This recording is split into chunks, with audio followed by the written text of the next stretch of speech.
Good morning, everybody. I'm excited to be with you this morning to hear another part of God's story. Before we look into our basket and enter the desert, let's sing together. I thought we could sing My Best Friend this morning. My best friend, Jesus is my best friend. Jesus is my best friend. And I am not alone, no, I am not alone. My best friend, Jesus is my best friend. Jesus is my best friend, and I am not alone. My rock, Jesus is my rock. Jesus is my rock, and I am not alone, no, I am not alone. My rock, Jesus is my rock. Jesus is my rock, and I am not alone. My nightlight, Jesus is my nightlight. Jesus is my nightlight, and I am not alone, no, I am not alone. My nightlight, Jesus is my nightlight. Jesus is my nightlight, and I am not alone. My best friend, Jesus is my best friend. Jesus is my best friend, and I am not alone, no, I am not alone. My best friend, Jesus is my best friend. Jesus is my best friend, and I am not alone. Thanks for singing with me. Now that we're going to enter into our story time, let's make sure to get our body ready to hear God's word, and our hearts ready to hear God's word, and our minds ready to hear God's word by singing our Bible words. Be still and know that I am God. Be still and know that I am God. Be still and know that I am God. Let's hear the word of the Lord together. So the first thing I always have in my basket is my Bible, and my Bible is God's word, and it's full of stories about who God is, about Jesus, and about God's people and how we can love and serve Him. We are continuing to be in the first book of the Bible. From the Old Testament, and we are in the book of Genesis.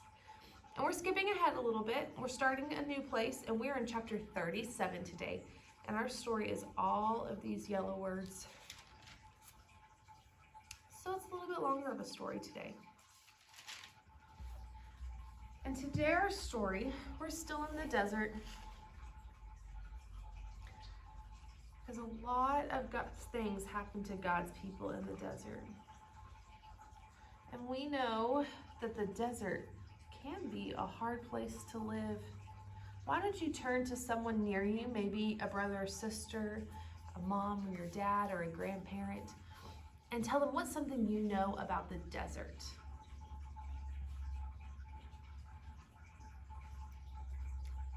I bet some of you told your family that the desert can be really hot or really cold. The desert does not have a lot of food and a lot of water, so it can be a tough place to live. And the desert has sand in it that kind of reminds us of the beach and places we've been before. And so let's see who we're talking about today. So for a while we've been talking about Jacob and his brother Esau. And today we're going to talk about Jacob's sons. So from the last time we talked, Jacob has gotten married and he's had a bunch of sons. Let's see how many you have. Will you count them with me? 1, 2, 3, 4, 5, 6, 7, 8, 9, 10, 11, and 12. He had 12 sons. Isn't that a lot? And his 12 sons, the Bible tells us that they took care of the sheep and the flocks in the field. But one thing the Bible tells us that we know is that Joseph, one of Jacob's 12 sons, was his favorite. Joseph, the Bible tells us, was born when Jacob was older, and he was his favorite son and he loved them most. And he gave him a special gift. He gave him a coat that we know to have a lot of colors. So he had this fancy coat that he would wear. Put it down there to remind us. So he had this fancy coat that he wore, and the brothers knew that he was the favorite. I wonder what all of Joseph's brothers thought of him and felt towards him as being his dad's favorite. I bet some of you said it. They did not like Joseph. They were not happy. The Bible tells us that they disliked Joseph so much that they hated him. And I imagine that was hard for Joseph. So the first thing we're going to hear about Joseph is that Joseph had some dreams. He had some interesting dreams. And his first dream that he had was that one day there were 12 stalks of wheat. So wheat is a type of plant that they could grow, and when they harvest it, they could use it to make bread and other types of food. So there were 12 stalks of wheat. Why do you think there were 12? Yeah, because there were 12 brothers. So the Bible tells us that his dream had 12 stalks of wheat in it, and that during his dream, the stalk that represented Joseph stood tall, while the other 11 bowed down to this one stalk.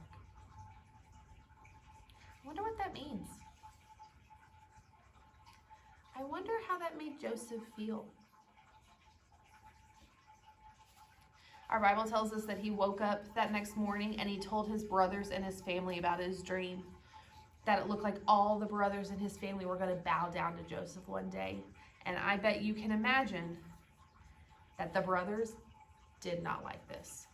The Bible says that they ended up hating him even more because of this dream. I'm going to scoot these over because we have another dream to talk about. So we don't forget that he had a dream about the stalks of wheat. And the next night, another night, it says that he had another dream where there was the sun and the moon and 11 stars. And the same thing happened. The sun and the moon and the stars, they all bowed down to Joseph as well. And when he told his family that dream, the Bible tells us that Jacob, his dad, even said, "Wait, are we going to bow down to you too?" Because I think he thought that the sun and the moon were his family. And I wonder how they felt after this dream. Yep, they were still not happy. They were very angry at Joseph, and they did not like the dreams that he was getting. So like I told you at the beginning, Joseph and his brothers were taking care of the sheep. So the next part of our story tells us that the brothers were out in the field taking care of the sheep. So let's move them all to the field.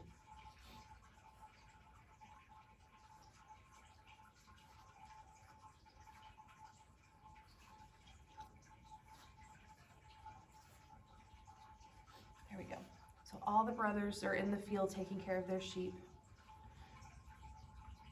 And my Bible tells us that Jacob talked to Joseph and said, "I'm going to send you to check on your brothers. I want you to go see how they're doing." Maybe he told him to take him some food, but go and travel that way. So Joseph did as his father said, and he was wearing his coat of many colors. And he started to travel. And the Bible tells us that when he got a distance away, the brothers could see him coming. And they were still so angry at Joseph and about his dreams and that he was his father's favorite, that they came up with a plan. They said, "We should kill our brother. We need to get rid of him. This is ridiculous. We should kill him." And one of his brothers, Reuben, said, wait.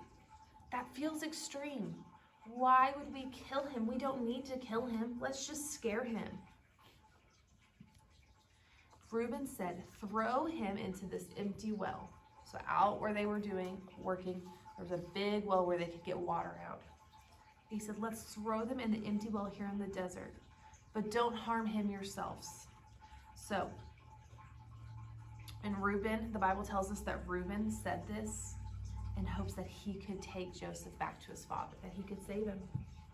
So the Bible says Joseph got close, and the brothers took him and they put him in the well. And I imagine the well was deep. You have to dig real deep down to be able to get water out. That the well was so deep he couldn't climb out. He was stuck down there.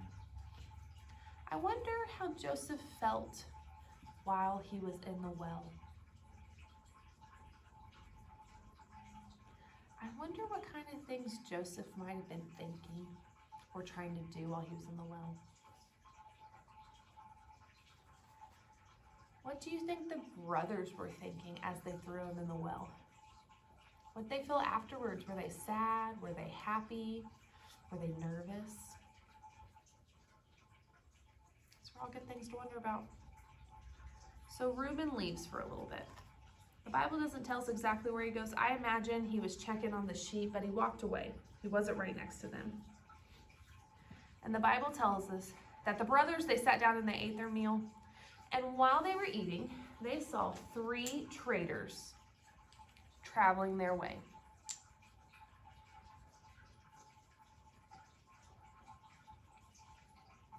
And they had their camels, they were loaded with spices and lotion and all the things they were taking to Egypt to sell and to trade. Now one of the brothers, Judah, said to them all, "What are we going to gain? What are we going to get by killing our brother? Maybe we should just sell him to these traders. Then we didn't hurt him, but he's still out of our lives." And all the brothers agreed, and that's what they did. They sold Joseph to the traders for some money. And so Joseph went with them, and he was out of their lives. But one thing they did is they saved his coat. They kept his coat from going with him. And the Bible says Reuben came back later and saw Joseph was gone and was so sad. It says he tore off his clothes and he wept. And he was so sad that his brother was gone. They said, "What should we do now?"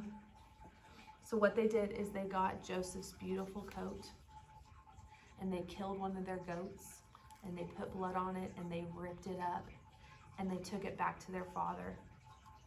And when they took it back to their father, back to Jacob, Jacob assumed that Joseph had been killed by a wild animal because of the rips in the blood.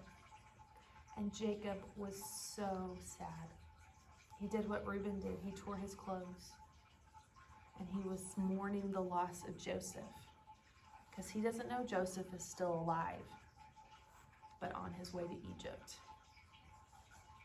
I wonder, when the brothers returned and gave their dad the torn coat, what do you think they felt after that? Do you think they were still proud of their choice to sell Joseph, or do you think they regretted it? What do you think Joseph was thinking as he traveled with the traders back to Egypt?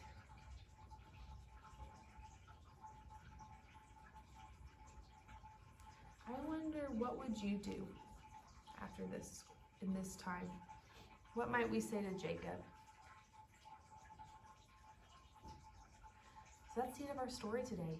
It's kind of a sad story. We saw brothers making poor choices that weren't made out of love. They were made out of jealousy. We heard about some dreams that probably sound a little weird. We don't fully understand what they mean. But we're going to come back to Joseph next week because Joseph has a great story to tell. And we'll see what happens next as they arrive into Egypt with the traders. And we see where Joseph ends up.